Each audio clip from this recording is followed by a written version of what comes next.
Hello, నేను doctor Harish Teneti, maxillofacial surgeon, life coach and వేట్ శాస్త్రపాత్ ఇన్స్ట్రక్టర్. ఈరోజు మనం మాట్లాడుకోబోతున్నాము, ఎలాంటి సమస్యలో ఉన్న ప్రాబ్లం ఏదైనా ఉంటే ఆ ప్రాబ్లమ్ని అప్రోచ్ అయ్యే మెథడాలజీ మాట్లాడుకుందాం. అంటే కష్టం ఉంది ఫర్ షూర్, ఆ కష్టము పక్కన వాళ్ళు ఏమీ లేదు తట్టుకో ధైర్యంగా ఉండు అని చెప్పినా మీకు అది కష్టంగా ఉంది అనే ప్రాబ్లమ్ని ఎలా సాల్వ్ చేసుకోవాలి అన్నది మాట్లాడుకుందాం. దీన్నే మనం లూజనింగ్ ద థ్రెడ్స్ అంటాం. ఒక చిక్కుముడి పడింది అనుకోండి, ఫస్ట్ ఇంకా గట్టిగా లాగకూడదు, దాన్ని స్లోగా మెల్లిగా బయటకు తీయాలి. ముందు లూజ్గా ఉంటే ఈజీగా బయటకు వస్తుంది. గట్టిగా లాగి మీరు ఎప్పుడైనా ముడిని తీయడానికి ట్రై చేయండి, కష్టమైపోతుంది చాలా. అందుకనే ఎప్పుడైనా సరే ఏదైనా ప్రాబ్లం చిక్కుముడిలో ఉంటే ఆ చిక్కుని ఫస్ట్ లూజ్ చేయాలి, లూజనింగ్ ద థ్రెడ్. ఇది ఈరోజు కాన్సెప్ట్. మీ మైండ్లో కూడా చిక్కుముడిగా పడిపోయి ఉన్న సమస్య ఒకటి ఉంటుంది. ఆ ప్రాబ్లం ఏదైనా కావచ్చు, భర్త భార్య మధ్యలో సమస్య కావచ్చు, పిల్లలు కావచ్చు, ఎడ్యుకేషన్ కావచ్చు, లేకపోతే ఉద్యోగం కావచ్చు, బిజినెస్ కావచ్చు, ఎనీథింగ్, స్పిరిచువాలిటీ కూడా కావచ్చు. మీరు ఆల్మోస్ట్ భగవంతుడిని రీచ్ అయిపోయే స్టేజ్లో ఉన్న ఒక చిక్కుముడి, మనకిదే గ్రంథి అని లేదా నాట్ అని చెప్తారు. ఈ చిక్కుముడి విప్పాలి అంటే ముందు ఫస్ట్ అండ్ ఫార్మోస్ట్ రూల్, ఆ చిక్కుముడిని ఇంకా లాగి టైట్ చేయకూడదు. సో నంబర్ 1 గుర్తుపెట్టుకోవాల్సింది, ఏదైనా సమస్యలో ఉంటే ఆ చిక్కుముడిని ఇంకా గుంజి లాగి టైట్ చేయకుండా కొద్దిగా లూజ్ చేయండి. ఎక్కడ ఇప్పుడు థ్రెడ్డో తాడో ఏదైనా చిక్కుబడింది అంటే ఓకే, అర్థం చేసుకోవచ్చు, లూజ్ చేయొచ్చు. సమస్యను ఎలా లూజ్ చేస్తామంటే ఇక్కడ మైండ్లో దాన్ని పీకులాడద్దు, గుంజుకోవద్దు. మనకి చాలామంది సైంటిస్ట్ లైఫ్లో జరగడం మనం చూసాం. దట్ ఏదైనా సమస్య మీద ఆలోచించి స్లీప్ ఓవర్ ద నైట్ అంటారు. అంటే బాగా థింక్ చేశాక మొత్తం దాని గురించి పక్కన పెట్టేసి పడుకోవాలి. ఎప్పుడైతే ఇట్లా నిద్రపోతామో మనకి నిద్రలో చాలా ఐడియాస్ వస్తాయి. కెక్యూల్ అనే ఆయన బెంజీన్ స్ట్రక్చర్ కనిపెడుతున్నప్పుడు ఈ లాజిక్ తెలుసుకున్నాడు ఆయన. దట్ చాలాసేపు ఆలోచించాడు, ఒక అరోమాటిక్ రింగ్, ఒక బెంజీన్ స్ట్రక్చర్ ఎలా కనుక్కోవచ్చు అని. చాలా డిఫరెంట్గా డిజైన్లు గీశాడు, అన్ని రకాల కాంబినేషన్లు ట్రై చేశాడు, కుదరట్లేదు. ఇంకా ఆ రోజు ఏం చేయాలో తెలియక పడుకున్నాడు. నిద్రలో ఒక రూమ్లో ఒక స్నేక్ దాని తోకనది పట్టుకోవడానికి తిరుగుతూ ట్రై చేస్తూ ఉండింది. సో అలాగా ఒక స్ట్రక్చర్ తయారైంది, బెంజీన్ అంటారు. అలా ఎగ్జాంపుల్ తీసుకుంటే అలా ఒకటి చెప్పుకోవచ్చు. అలాగ మనకి ఎవరిని చూసినా, అటు mathematics, the great mathematician Ramanujan చూసినా కూడా నాకు అమ్మ చెప్తూ ఉండేది, నేను ఏదైనా ప్రాబ్లమ్ని సాల్వ్ చేయాలనుకుంటే అమ్మ చెప్తుండే, పోరింగ్ ఆఫ్ మై నాలెడ్జ్ అనేది అనమాట, నాలెడ్జ్ అనేవాడు. అంటే అలా ధారాపాతముగా మీకు సమస్యకి సొల్యూషన్ మీరు ఒకవేళ లూజ్ చేస్తే వస్తుంది. సో మైండ్లో పూర్తిగా చాప్టర్ని తీసి పక్కన పెట్టాలి. చాలామంది ఇక్కడ స్టక్ అయిపోతారు. గొప్ప వాళ్ళకి అలా మీడియాక్రిటీలో అలా డల్గా ఉండిపోయే వాళ్ళకి తేడా ఏంటంటే, ఒకటి ఏదైనా చెప్తే వాళ్ళు ట్రై చేస్తారు. కష్టమైనా సరే నేను కొన్ని రోజులు ట్రై చేస్తాను అనుకుంటారు. ఎవరైతే నార్మల్గా వేస్ట్గా వాళ్ళ జీవితంలో ముందుకు వెళ్ళలేని వాళ్ళు ఉంటారో వాళ్ళు ఎలా చేస్తాం, నా వల్ల అయితే కావట్లేదు అని ఆగిపోతారు.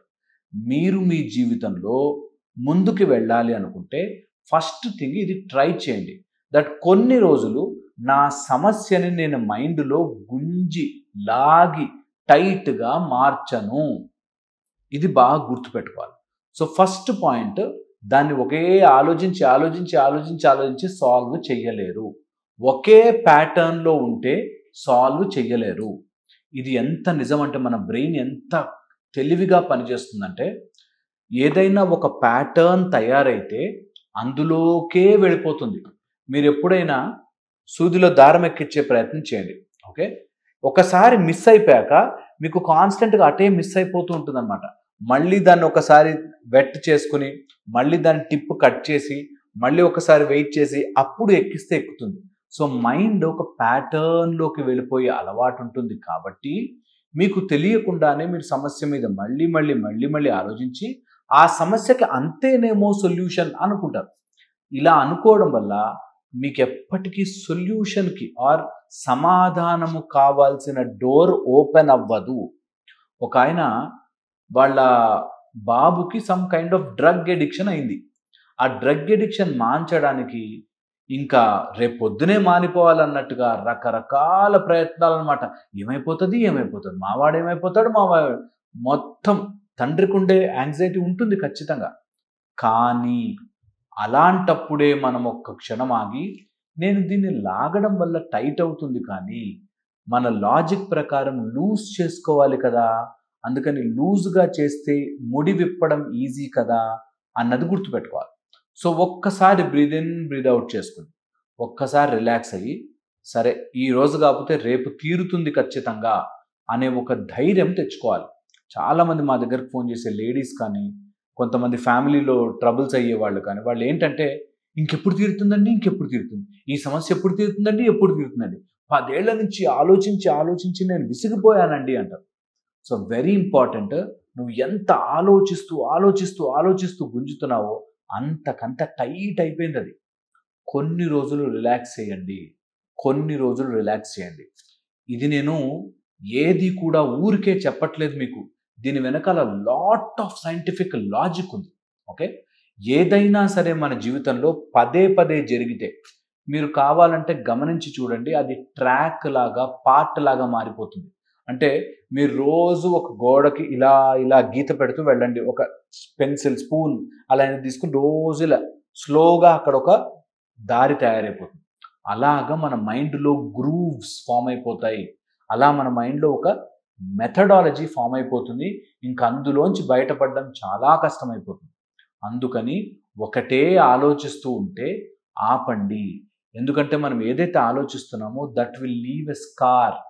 ఎప్పుడైనా మీకు పాన్, గుట్కా తినే వాళ్ళు కనిపిస్తే చూడండి, వాళ్ళకి చెంపల లోపల ఫైబర్స్ అని ఫామ్ అయిపోతాయి. సబ్మ్యూకస్ ఫైబ్రోసిస్ అంటాం. అలాగా ఏదైతే పదే అక్కడే కెమికల్ పెట్టి నములుతూ ఉంటారు వాళ్ళు. ఆ నికోటిన్, టొబాకో పెట్టుకుని నములుతూ ఉంటారు. దాంతో ఈ చెంపంతా ఒక టైప్ ఆఫ్ ఫైబర్గా ఫామ్ అయిపోతుంది. సో అర్థం ఏంటంటే, మనం ఏదైతే రిపీటెడ్గా పచనము చేస్తూ ఉంటామో, నములుతూ ఉంటామో, దానివల్ల అంతా ఫైబ్రోసిస్ అయిపోయి, థిక్ అయిపోయి, నోరు ఓపెన్ చేయడానికి కూడా కష్టమైపోతుంది. అదే సేమ్ లాజిక్ బ్రెయిన్కి కూడా. మీరు కావాలంటే పాదాలు చూడండి, నడిచి పాదాల యొక్క కార్నర్స్లో గట్టిపడిపోతుంది. అలాగా మీరు ఒకే ప్యాటర్న్ ఫాలో అవుతుంటే మన బ్రెయిన్లో కూడా కొన్ని గట్టిపడిపోయి, సమస్యకి సమాధానము లేదేమో, ఈ ప్రాబ్లం ఇంతే, నా బ్రతుకు ఇంతే, నా మొగుడు మారడు, నా కొడుకు మారడు, లేకపోతే నా కష్టాలు తీరవు, నా అప్పులు తీరవు అనే మైండ్ సెట్లోకి వెళ్ళిపోతారు. చాలా జాగ్రత్తగా దీన్ని బయటపడండి. మీ సమస్యకి మీరు తప్ప ఎవ్వరూ సమాధానం చెప్పలేరు. దానికి కావలసిన మైండ్ సెట్ మాత్రం నేను మీకు ఇస్తున్నాను. అందులో ఫస్ట్ థింగ్ లూజ్ చేయండి, సెకండ్ థింగ్ రిపీట్ చెయ్యొద్దు, సమస్యని రిపీట్ చెయ్యొద్దు, సొల్యూషన్ వైపుకే ప్రయత్నము చేయండి. ఇది సెకండ్. థర్డ్ వచ్చేసి, కారణములు ఉండవు. ఈ ప్రపంచంలో దేనికి కారణం అంటూ నువ్వు ట్రాక్ బ్యాక్ చేసి చూడలేవు. నాకే ఎందుకు వచ్చిందండి ఈ సమస్య, నాకే ఎందుకు ఇలా అయిందండి అనేది ఈజ్ ఎ ఫూలిష్ క్వశ్చన్. ఎందుకంటే ఒకవేళ నీకు ఎందుకు ఇలా అయింది అని తెలిసినా నువ్వు వెనక్కి వెళ్ళి అది మార్చలేవు గనక, నాకెందుకు ఇలా జరిగింది, నాతోనే ఎందుకు ఇలా జరిగింది, నేను అన్నీ మంచి చేశాను కదా అనే దాంట్లోంచి బయటకి వచ్చేయండి. చాలా క్విక్గా అందులోంచి రండి. ఎందుకంటే for all the problems in this world causes are multifactorial అంటారు. అంటే ప్రతి ప్రాబ్లంకి ఎన్నో రకాల ఫ్యాక్టర్స్ జాయిన్ అయితేనే ఆ ప్రాబ్లం వస్తుంది. ఇది బాగా అందరూ తెలుసుకోవాలి. ఒక క్యాన్సర్ రావాలి అన్నా, ఒక జలుబు రావాలి అన్నా, ఒక్కసారిగా ఒక్కదానితో ఒక ఐస్ క్రీమ్ తింటే రాదు. ఒకరోజు మీరేదో సిగరెట్టో గుట్కా తింటే రాదు. అన్నీ కలగలిపి మీ లోపల జెనెటిక్ ఫ్యాక్టర్స్, మీకున్న హ్యాబిచువల్ ఫ్యాక్టర్స్, మీకున్న స్ట్రెస్, మీకున్న టెన్షన్స్, మీ లోపల ఉండే ఆ క్యాన్సర్ జీన్ని సప్రెస్ చేయగలిగిన మెథడాలజీ, ఇవన్నీ ఫెయిల్ అయితే అప్పుడు మీకు క్యాన్సర్లు వస్తాయి. అందుకని క్యాన్సరే కాదు, ఎనీ ప్రాబ్లం మన లైఫ్లోకి ఏదొచ్చినా సరే దీని కారణంగా వచ్చింది అని చెప్పలేము. ఇది కూడా ఒక కారణం అయి ఉంటుంది. ఓకే, మా దగ్గరకు వచ్చే చాలామంది ఈ మానసిక ప్రాబ్లంతో బాధపడుతుంటారు. నాకు తెలుసండి సమాధానం, వాడు అట్లా చేశాడు కాబట్టి ఆ రోజు నుంచి అయిపోయాడు అంటారు. అలా ఒక్క రోజులో అవ్వరు. ఇది చాలా మందికి అర్థం కాదు. వాడెవడో చేతబడి చేశాడు అయిపోయింది అంటారు. మీకు నేను రాసి నా బాండ్ పేపర్ మీద రాసి స్టాంప్ వేసి ఇస్తా. చేతబడి ఒక్కసారి వాడెవడు ఇలా కూర్చుని చేయగానే అవ్వదు. ఈ చిన్న లాజిక్ తెలుసుకుంటే మీకు కొన్ని సంవత్సరముల జీవితాన్ని మీకు మీరు కాపాడుకున్న వాళ్ళు అవుతారు. అందుకని ఈ ఫూలిష్నెస్ నుంచి బయటకు రండి. ఎనీ ప్రాబ్లం సింగిల్ ఫ్యాక్టర్తో ఉండదు. It is multi factorial. వాడెవడో మీకు దిష్టి పెడుతూ ఉండాలి, మీరు మీ లైఫ్లో ముందుకు వెళ్లకుండా ఉండాలి, మీరు పొద్దున్న లేవకుండా, ఎక్సర్సైజ్ చేయకుండా, సూర్యుడిని చూడకుండా, నిద్రపోకుండా, స్ట్రెస్ పడుతూ మీ లైఫ్లో అన్ని తప్పుడు నిర్ణయాలు తీసుకుంటూ ఉండాలి. అలా అన్నీ కలగలిపితే అప్పుడు ఒక సమస్య. సో ఇది గుర్తుపెట్టుకోండి, all problems are multi factorial. ఇది బాగా గుర్తుపెట్టుకోవాలి. అండ్ ఒకవేళ ఇది తెలిస్తే దీని సమాధానం చాలా ఈజీ. ఇన్ని ఫ్యాక్టర్స్ ఉన్నాయి కాబట్టి ఏది నేను సాల్వ్ చేసుకోగలను, ఏది నేను కరెక్ట్ చేసుకోవాలి, దేన్ని నేను కరెక్ట్గా అవగాహన చేసుకుని ముందుకు వెళ్ళాలి, అంతే. దాని గురించి కూర్చుని బాధపడ్డా, దాని గురించి కూర్చుని 10 మందికి చెప్పుకున్నా, నాకెన్ని కష్టాలు అని చెప్పుకున్నా ఎవ్వరూ వాటికి సమాధానము చెప్పలేరు. ఇది 3. Final and fourth major thing చెప్తాను మీకు. మేజర్ ఫోర్త్ చాలా ఇంపార్టెంట్ ఇది. దట్ ఒక సమస్య వస్తే దానికి సమాధానము ఇది అని తెలిసినా కూడా చాలామంది నిర్ణయం తీసుకోలేరు. ఎలా తీసుకుంటామండి? పిల్లల భవిష్యత్తు ఏమవుతుంది, లేకపోతే మా ఆయన నన్ను మోసం చేశాడు, ఇంకో అమ్మాయితో వెళ్ళిపోయాడు అని ఒక ఆవిడ వచ్చింది. ఓకే, దానికి ఏంటి ఆన్సర్ ఉంటుంది? సింపుల్గా, అవునా అమ్మ, ఆయన మోసం చేస్తే నీకేం తక్కువ, నువ్వు మంచిగా హ్యాపీగా డైవర్స్ తీసుకుని నువ్వు కూడా నీ లైఫ్లో చూసుకోవచ్చు కదా అన్నాం అనుకోండి.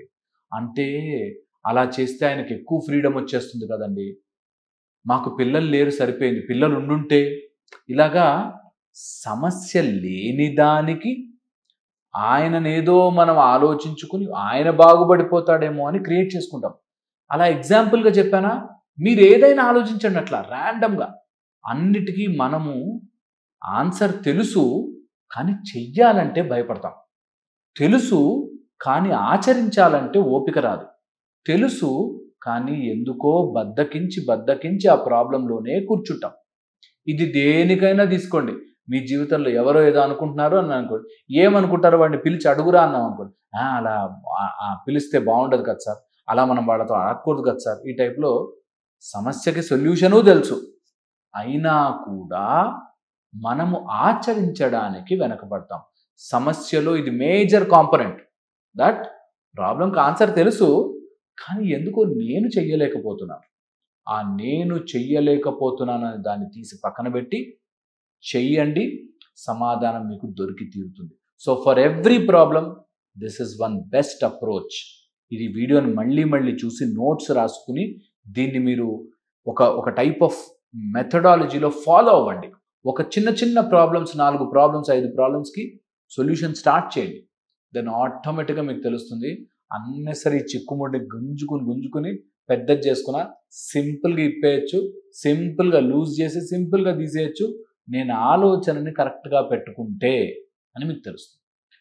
ఇది నేను కంటిన్యూ చేస్తాను. మళ్ళీ మీకు ప్రాబ్లం గురించి, ఎప్పుడైనా ప్రాబ్లమ్ని ఎలా సాల్వ్ చేయాలో గురించి చెప్తుంటాను.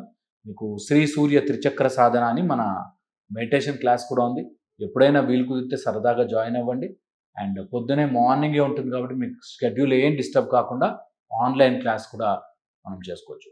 Thank you so much. మళ్ళీ ఇంకో వీడియోలో కలుస్తాను. Take care.